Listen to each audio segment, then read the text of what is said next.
Well, hello and welcome to Elville and Associates and the law offices of Gary Greenwald's 2020 client event on-demand video presentations.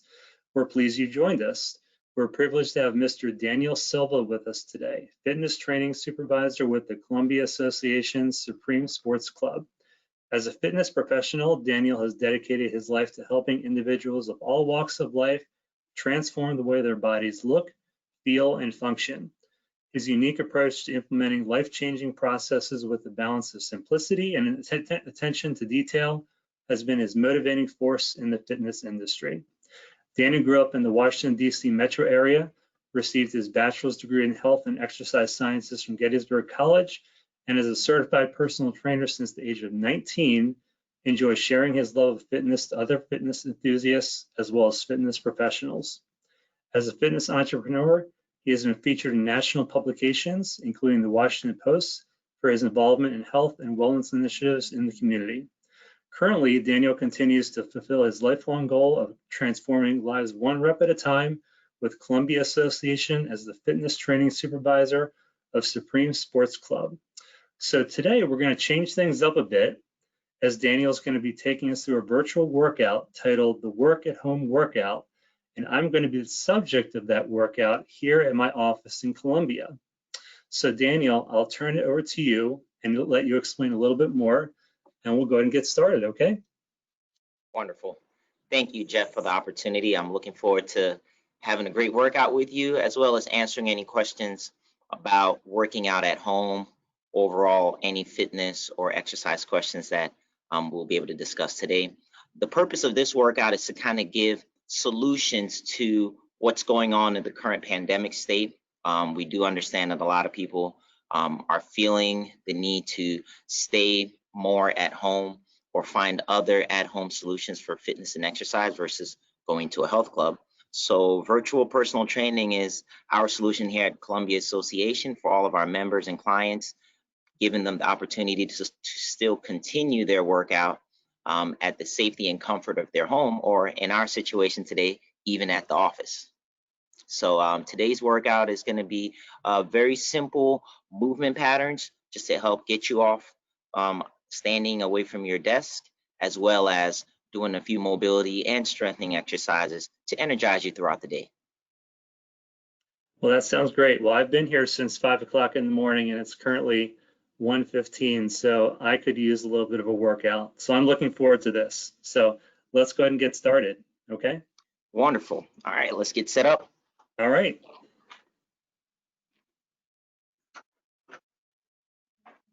So the great thing about this workout, all you really need is a simple chair. As long as the chair is nice and sturdy, it's going to be a good chair for you to use. Jeff is in his office using a simple desk chair.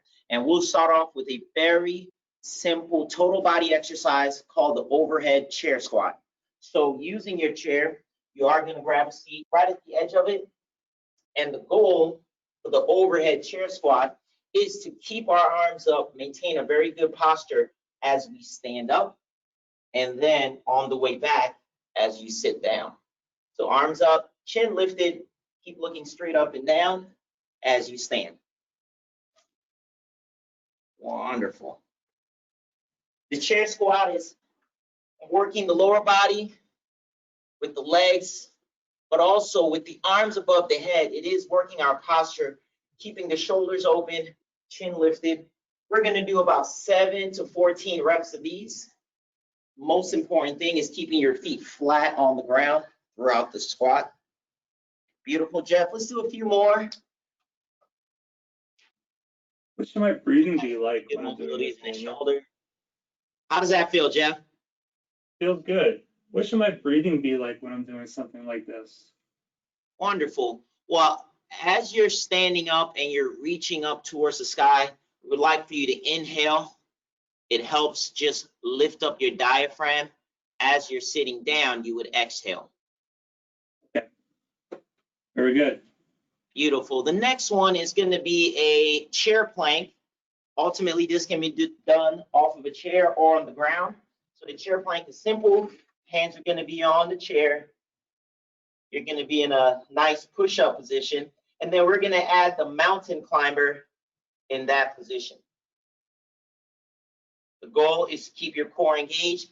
Don't let your hips sink down during the towards the ground. Beautiful. Let's rock. Driving one knee up. The knee could either hover or the foot could touch the ground as a simple modification if the hovering is too hard. This is the ultimate core exercise. The benefit is just strengthening the abdominal wall as well as the lower back. Let's do a few more. Every time you do a knee drive, focus on a nice, simple exhale. Great job, Jeff. Way to keep your body nice and straight. So that is the chair plank with mountain climber.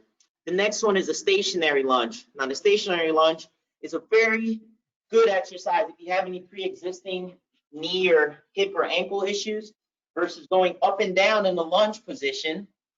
You're just going to stay stationary. So one leg in front, we'll go with the left foot in front, right foot back. Notice that my back heel is nice and high.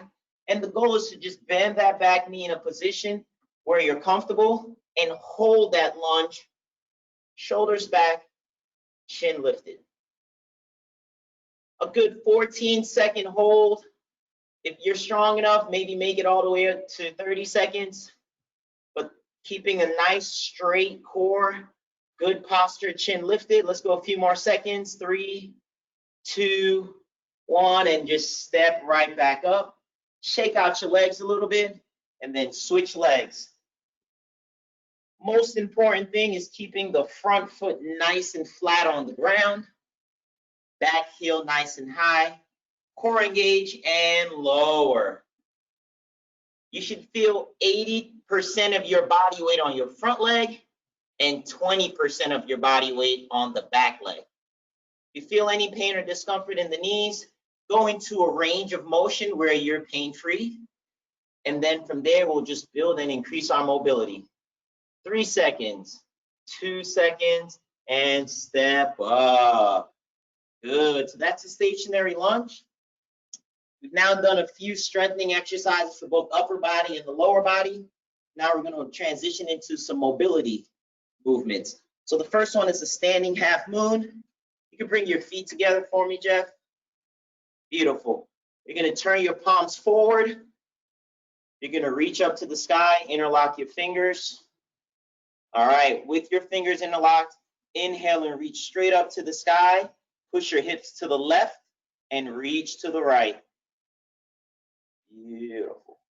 This is a shoulder stretch. It's a torso stretch. Kind of gets us out into a long spine position, especially after spending a few hours sitting down and typing. The back starts to round a little bit. Inhale back to center. Beautiful. Squeeze your legs together again. Inhale and reach up one more time. Go to the opposite side. You shouldn't feel like you're crunching down on that side. You should still feel a lot of length on both sides of your body, pushing your hips away to the opposite side. Inhale, reach one more time, and then back to the center. Beautiful. You can bring your arms down. And that's the standing half moon. Very good for the shoulders and the spine. The next part, the next mobility exercise is going to be a hamstring stretch. The hamstrings get really, really tight whenever we're in a seated position. So standing up periodically to do a hamstring stretch is going to help increase the mobility there. So you'll start by putting your heel on your chair. And whether or not the knee is bent or fully extended, that's fine. The most important thing here is flexing the toe back towards you, maintaining a straight spine, extending your arms straight ahead, and the movement comes from the hip. So just hinge at the hip, maintaining a nice, proud posture. You should be looking straight ahead and not down towards your foot. And you should feel a nice, gentle stretch on the hamstrings.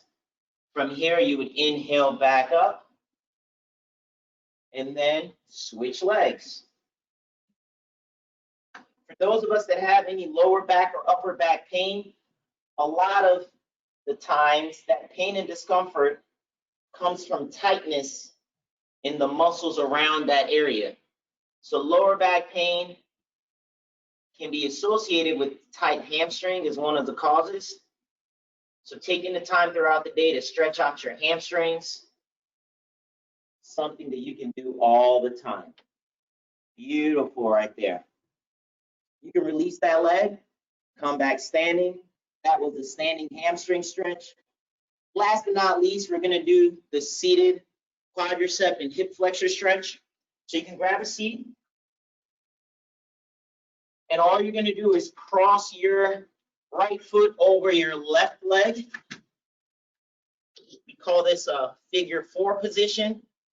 And right here, maintaining a nice straight spine, reaching up with both hands. You're just gonna, again, hinge from the hips a little bit. Wonderful. That forward hinge is gonna put a little bit more emphasis on the hip and the IT band. Once you get a nice stretch, you can come right back up into upright position, uncross the right leg, and reverse on the opposite leg. Make sure you flex that toe back. Flexing the toe kind of protects the knee, puts the emphasis on the hip. Reach up with both arms and lean forward.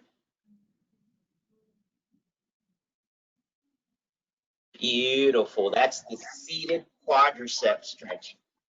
Those two stretches, the standing hamstring and the seated hip and quad stretch, are really great, especially after several hours of sitting down, just to open up the hips and the lower back, and just get you back ready to finish off the rest of your day.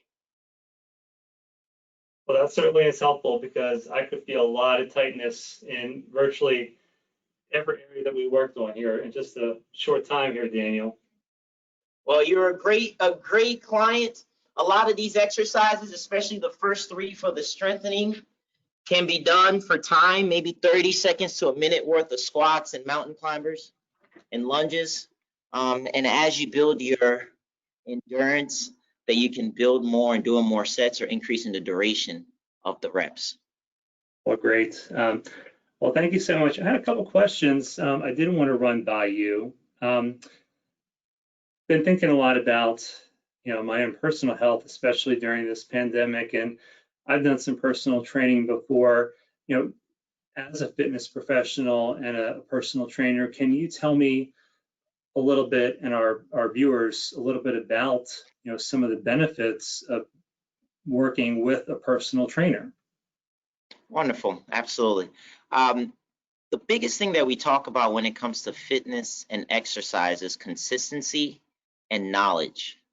So when I work with clients, I try to help them build the lifestyle of activity, fitness, and wellness, holding them accountable to whatever goals that we create together. And so once we now have goals that we created, the question is using the right knowledge base to help implement the workout and implement that new lifestyle in the safest and most effective way possible for that individual. In life, we have a lot of type A type people who are very motivated, and they can kind of get themselves up to do a lot of different aspects, whether professionally and personally.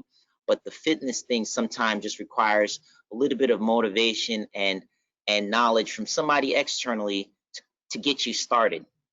And depending on how well you continue after you get that start, then we can decide if it's going to be a longer program working with a trainer or just something that gets you that initial push. But we know that if we can avoid frustration through failure, and if we can avoid any form of injuries that will set us back on the motivation level, that we're on the right track. So for me, that's the biggest thing, is to make sure, A, we keep that motivation, we set the lifestyle, but most importantly, we do it in a way that is safe and effective per the individual. Well, that makes a lot of sense.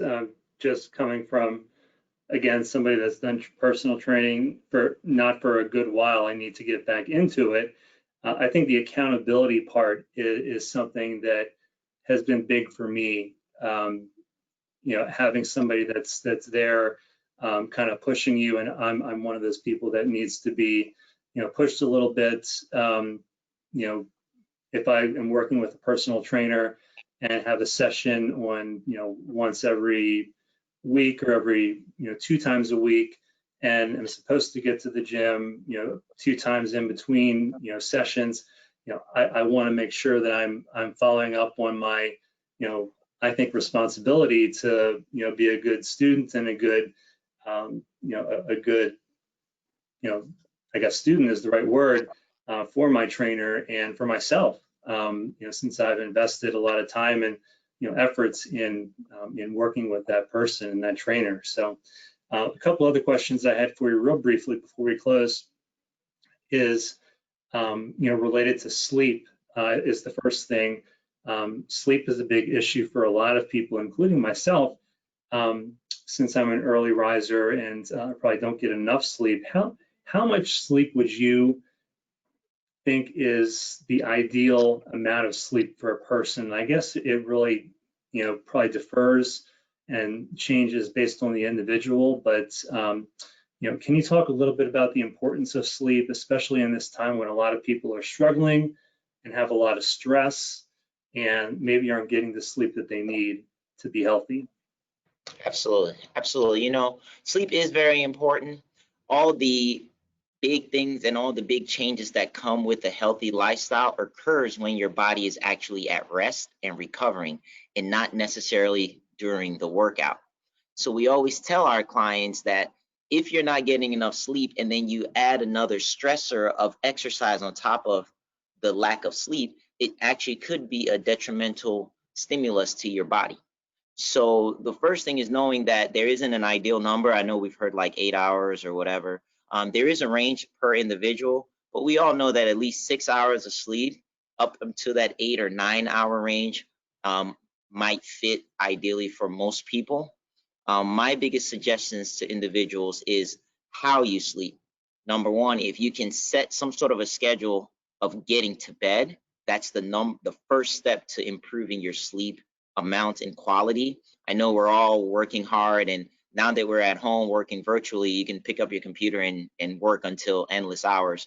But having a sharp cutoff time where you're stopping both your professional and personal things and saying I'm going to attempt to be in bed at this time is going to be the first step. And then secondly, while you're trying to sleep, turning off any additional stimulus around you, both television, cell phones, even putting those on night mode prior to trying to get some sleep.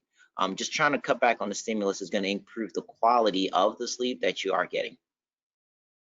And to that question and to that end, is there such a thing as getting too much sleep?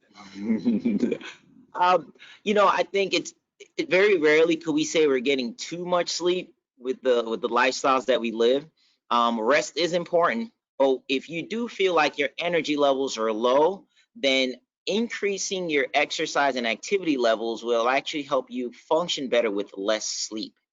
So that's another, like the other side of the equation, is that not having a lot of energy and feeling the need to sleep a lot is directly correlated with our metabolism and our hormones.